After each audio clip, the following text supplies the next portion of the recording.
और good morning बच्चों। Electrostatics में कूलॉम्स लॉ पे एक छोटा सा और प्यारा सा क्वेश्चन करते हैं। काफी इंपॉर्टेंट क्वेश्चन है, अलग अलग कंपटीशन में लगभग आता रहता है। क्वेश्चन छोटा सा है लेकिन काफी प्यारा सा है, और इसमें कॉन्सेप्ट भी ऐसा है जिस कॉन्सेप्ट को आप दूसरे दूसरे क्वेश्चनों में इस्तेमाल कर सकते हैं। तो चलिए क्वेश्चन और उसके कॉन्सेप्ट के साथ इसके सॉल्यूशन की बच्चों बात करते हैं। क्वेश्चन क्या कह रहा है समझिए। और 10 microcoulomb charge is divided into two parts and placed 1 centimeter distance so that repulsive force between them is maximum. Then find amount of charge on each part. तो क्वेश्चन कह रहा है कि किसी भी पार्टिकल के ऊपर कोई चार्ज है, उस पार्टिकल को दो पार्ट में आप ऐसे तोड़ते हो कि उन चार्जेस को 1 सेंटीमीटर के डिस्टेंस पे रखने के बाद उनके बीच में लगने वाला फोर्स क्या है, मैक्सिमम है।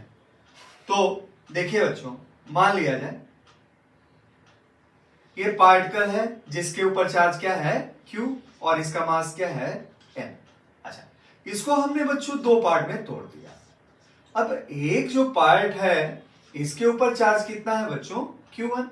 अच्छा, ये हमने मान लिया कितना है, एक्स अमाउंट का माइक्रोकूलम में, और इसका मास कितना है बच्चों, तो m1 है। अच्छा, दूसरा पार्ट मान लीजिए इसके ऊपर चार्ज क्या है, Q2। अब 10 में से एक्स अगर चला गया तो दूसरे पार्ट पे चार्ज कितना आ जाएगा, 10 माइनस एक्स माइक्रोकूलम में आ जाएगा। और मान लिया जाए बच्चों इसका मास क्या है, m2। अच्छा, अब इन्हीं दो चार्जेस को जब हम किसी सेपरेशन r पे रखते हैं, जैसे मान लीजिए इनके बीच का सेपरेशन क्या है बच्चों, r। एक जो चार्ज है Q1 अमाउंट है x, एक जो चार्ज है Q2 और अमाउंट है 10 माइनस x माइक्रोकूलम में है बच्चों, यूनिट याद रखिएगा आप लोग। अच्छा, अब इस सेपरेशन पे इनके बीच में लगने वाला फोर्स क्या होगा, तो देखते हैं। Force between two charges Q1 and Q2 is given by, कैसे दिया जाएगा बच्चों, तो फोर्स को हमने मान लिया क्या है बच्चों, y सिंबल से फोर्स को रिप्रेजेंट करते हैं।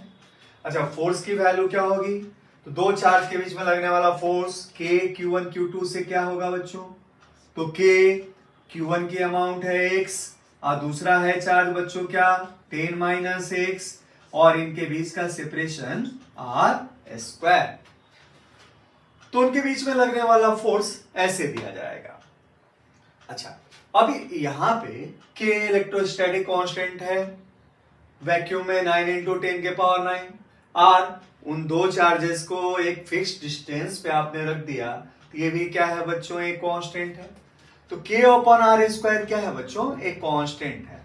तो हमने मान लिया लेट जो हमारा फोर्स है y क्या है, k डैश है ना, इसको मल्टीप्लाई किया बच्चों 10x माइनस एक्स स्क्वायर, और यहां पे k क्या, k डैश हमने क्या मान लिया बच्चों, तो here k dash equal to हमने मान लिया है k dash equal to k upon r square.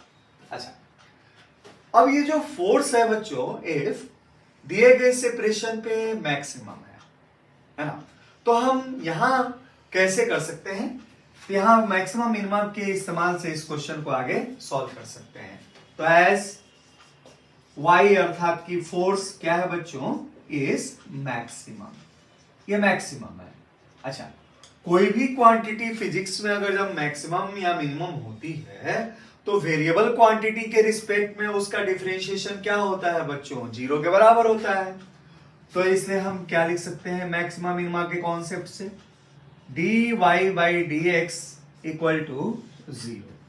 तो देखते हैं y आपके पास है बच्चों क्या, k डैश है ना, तो हमारे पास डिफरेंशिएशन किसका हो जाएगा बच्चों, तो k डैश है ना, k dash 10x minus x square है ना, इक्वल टू 0। अच्छा के डैश एक कांस्टेंट है, डिफरेंशिएशन से बाहर आएगा, उधर जाएगा तो क्या हो जाएगा बच्चों, जीरो में डिवाइड होके जीरो हो जाएगा। के डैश को यहां से उड़ा देते हैं।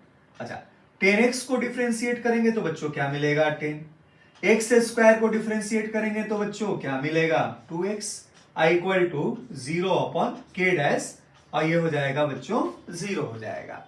अच्छा अब देखिए बच्चों x की वैल्यू क्या आएगी, तो x की वैल्यू आ जाएगी 10/2 5, और चूंकि x माइक्रो कूलाम में था इसलिए इसकी भी यूनिट क्या होगी बच्चों, micro coulomb.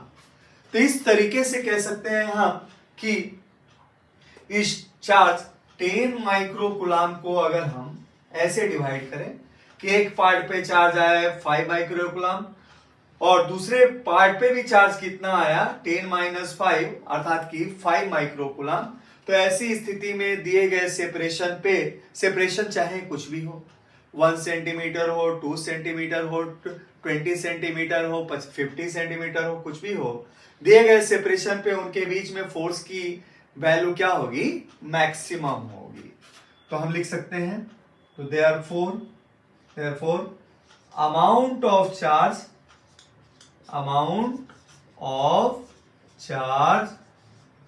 On each part कितना आया बच्चों, 5 माइक्रो कूलाम।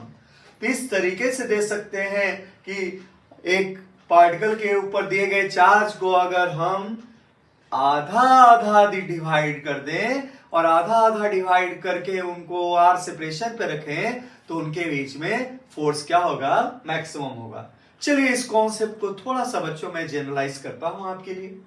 तो देखिए ये जो चार्ज है ना, क्वेश्चन कह रहा है 10 माइक्रो कूलाम, यहां चार्ज कुछ भी हो, चाहे चार्ज 20 माइक्रो कूलाम हो, चाहे चार्ज 30 माइक्रो कूलाम हो, 50 माइक्रो कूलाम हो, 100 हो, 1000 माइक्रो कूलाम हो, या कितना भी कूलाम हो, क्वेश्चन ऐसे आ सकता है कि भाई एक कोई पार्टिकल है उसके ऊपर कोई चार्ज क्यू है, अब इसको कैसे डिवाइड किया जाए, चार्ज को दो पार्ट में डिवाइड करते हुए पार्टिकल को, ताकि उन पार्टिकल को एक सेपरेशन पे रखा जाए तो उनके बीच में फोर्स की वैल्यू मैक्सिमम हो। तो आपका सिंपल सा लॉजिक होना चाहिए जो मैं यहाँ पे कॉन्सेप्ट बता रहा हूं बच्चों। किसी भी पार्टिकल के ऊपर चार्ज कुछ भी हो, जब उस चार्ज को आप दो हाफ ऑफ पार्ट में डिवाइड करेंगे ना और दिए गए किसी भी सेपरेशन पे उनको रखेंगे तो उनके बीच में बेचा फोर्स की वैल्यू क्या होगी, मैक्सिमम होगी। इस कॉन्सेप्ट को आप ले जाके बेटा ग्रेविटी में भी इस्तेमाल कर सकते हैं। जैसे ग्रेविटी में किसी भी पार्टिकल के पास मास सेम है, उस मास को कितने दो पार्ट में डिवाइड किया जाए ताकि दिए गए सेपरेशन के उनके बीच में ग्रेविटेशनल फोर्स की वैल्यू मैक्सिमम हो। तो सिंपल आप कॉन्सेप्ट यूज करेंगे, उस मास को क्या करेंगे बच्चों, आधा आधा कर देंगे।